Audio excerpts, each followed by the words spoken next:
हे guys welcome back. तो recently India Today conclave 2024 यहाँ पर ऑर्गेनाइज हुआ था, जहाँ पर हमारी फाइनेंस मिनिस्टर से रीसेंट बिटकॉइन प्राइस रैली के बारे में पूछा कि अभी इंडियन गवर्नमेंट की तरफ से क्या पर्सपेक्टिव क्रिप्टो को लेके रेगुलेशन वाइज चीज़ों को लेके यहाँ पर चेंज हुआ है कि नहीं हुआ है। और सबसे इंटरेस्टिंग चीज़ यहाँ पर ये थी कि जब उनसे पूछा तो यहाँ पर एक्चुअली में जो बिटकॉइन का चार्ट है वो उन्होंने स्क्रीन पे पुल अप किया और उनसे पूछा कि बिटकॉइन की प्राइस जो वैसे नीचे थी, now it is back up again, तो आपके क्या व्यू पॉइंट्स हैं। तो देखते हैं यहाँ पर इस इंटरव्यू के अंदर हमारी फाइनेंस मिनिस्टर ने क्रिप्टो को लेके क्या बोला। You know, when we'd spoken to you at the peak of the crypto hype, you'd said you don't believe in the crypto asset, that this is pure speculation. I just want to call this visualization, which goes back a few years, looks at the crash, which is when a lot of people sitting here would have imagined that the crypto story is over, this was speculation, this is like tulips, this was never real. And then voila, the cockroach bounces back. Now, when you look at this chart now, more and more serious traders and firms are looking at crypto as an asset, saying if it survived so many falls, there is some underlying resilience, which even if doesn't make sense simplistically, but obviously is there, which is why it's kind of bounced back. And now, given the fact that crypto supply is also coming down, in the context of how market fundamentals are moving at this moment, is that leading the government also potentially to reassess its position on cryptos? Reassess its position. Its position has always been this, that assets created in the name of crypto can be assets for trading, assets for speculation, assets for money making, assets for many other things. We hadn't regulated them then, we haven't regulated them even now, but they cannot be currencies is what I've always held, and that's the Government of India position also. Currencies are to be issued with the fiat of the government or the central bank of the day. So that is a different story. So if they're coming back, this resurgence, that is the asset which is being created for speculation or for trading or for whatever purpose. And it is still unregulated in India. And that is why we thought it fit to raise it in the G20 forum, because as it is so technology driven, and it will have a bearing on cross-border payments and so on.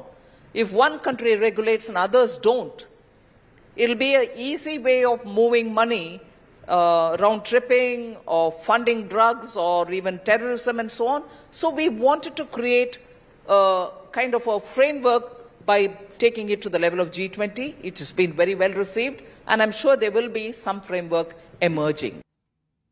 तो जैसा यहाँ पर अब देखेंगे finance minister से जब पूछा crypto के बारे में तो उन्होंने बोला कि हाँ प्राइस वगैरह आ गई है, स्पेकुलेशन ट्रेड वगैरह हो रहा है, लेकिन in terms of regulation stance has been clear. And इसी चीज़ को लेके G20 के अंदर डिस्कशन हुए थे, जहाँ पर ओवरऑल आप देखेंगे G20 के अंदर ऑलमोस्ट सारी मेजर कंट्रीज जो हैं वो आ जाती हैं कि क्रिप्टो को लेके अगर रेगुलेट करना है तो एक कंट्री के रेगुलेट करने से नहीं होगा, सेम रूल सारी कंट्रीज़ को फॉलो करने पड़ेंगे और एक दूसरे के साथ काम करने पड़ेंगे, ताकि अगर कल को कोई इलिसिट एक्टिविटी है तो उसको डिटेक्ट करने में यहाँ पर चीज़ें जो हैं वो सॉल्व हो पाए, क्योंकि क्रिप्टो का नेचर ऐसा है कि एक कंट्री उसको रेगुलेट नहीं यहाँ पर कर सकती है। तो उन्होंने बेसिकली यहाँ पर चीज़ ये बोली।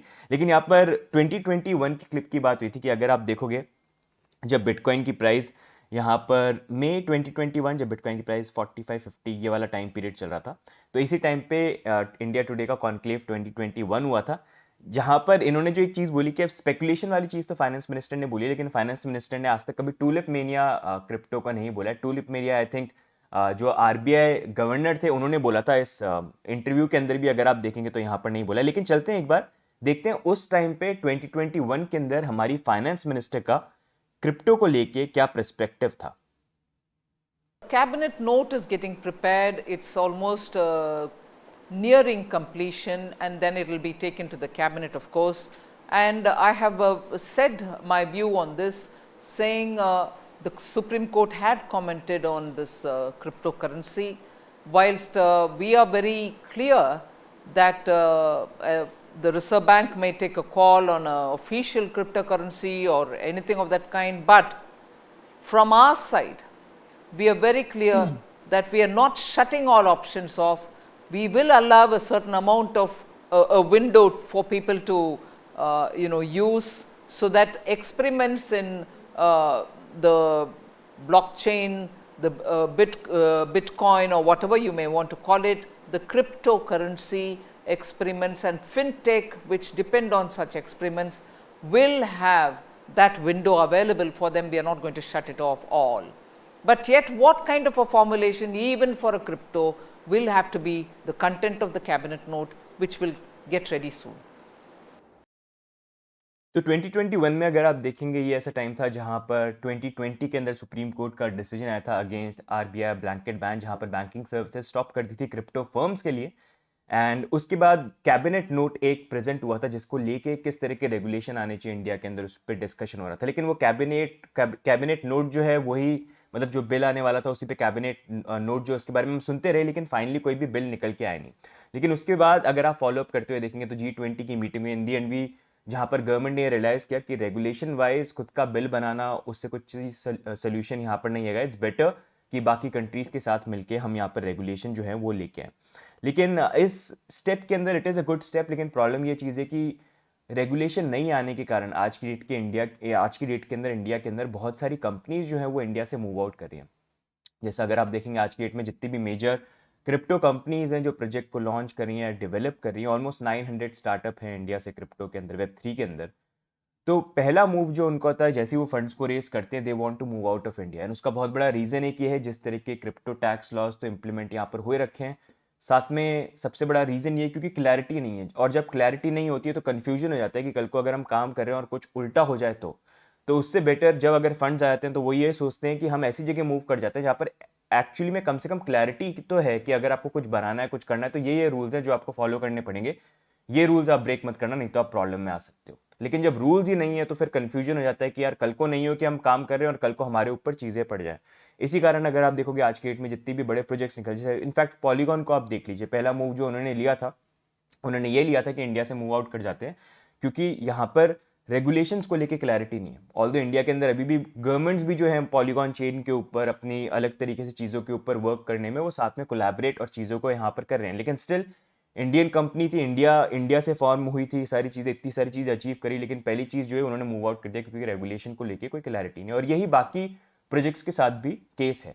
इसी कारण से इंडिया के अंदर एटलीस्ट मेन जो रेगुलेशन आना है, हाँ वो G20 के साथ में वो लेके आ सकते हैं, लेकिन मोर ओवर यहाँ पर जो स्टार्टअप्स हैं जो अपनी चीज़ों को बिल्ड कर रहे हैं, एटलीस्ट उनको लेके क्लैरिटी, एक्सचेंजेस को लेके और क्लैरिटी, बाकी सारी चीज़ों को लेके क्रिप्टो के आसपास जो चीज़ें उनको लेके थोड़ी सी क्लैरिटी, वो थोड़ी काफ़ी ज़्यादा इंपॉर्टेंट है। अगर वो डिले होती रही तो उसमें प्रॉब्लम क्रिएट हो जाएगी और बाकी कंट्रीज जो हैं उसका फ़ायदा उठा के ले जाएंगी। बट लेट्स वेट एंड सी कि आने वाले टाइम पे G20 नेशन के जो रेगुलेशन है वो किस तरह से इंडिया के अंदर इंप्लीमेंट होते हैं। अभी FIU लाइसेंस एंड गाइडलाइन वाले जो रूल्स हैं वो तो इंप्लीमेंट होने चालू हो गए हैं, जो बाकी कंट्रीज में आज से कुछ टाइम पहले ही चालू हो गए थे वो इंडिया में भी फाइनली हो रहे हैं। एंड धीरे धीरे आई थिंक आने वाले टाइम पे और चीज़ें इंप्लीमेंट होते हुए देखने को मिल सकती हैं। लेकिन आई थिंक सबसे इंटरेस्टिंग पार्ट इस पूरे इंटरव्यू का यही था कि वहाँ पर जो चार्ट पुल अप करके फाइनेंस मिनिस्टर से क्वेश्चन पूछा, तो एक काफ़ी बड़ी स्टेटमेंट भी बन जाती है और काफ़ी एक तरह से लोगों के लिए रिमाइंडर भी बन जाता है जो न्यूज़ को देख रहे हैं और फॉलो अप कर रहे हैं कि अच्छा now bitcoin is back. In a way marketing भी हो गई बिटकॉइन की। बट आपके क्या व्यू पॉइंट्स हैं यहाँ पर फाइनेंस मिनिस्टर की स्टेटमेंट को लेके? आपको लगता है उनके स्टांस के अंदर पहले के कंपैरिजन में कुछ चेंज आया? अगर आप उनको फॉलो कर रहे हैं, क्या आपकी व्यू पॉइंट है? Do let us know in the comments and if you like this video do subscribe. बाकी कमेंट्स में डाल देना जो भी आपकी व्यू पॉइंट हो। बाकी मिलेंगे अगली वीडियो में, तब तक के लिए bye and take care, see you guys, bye bye.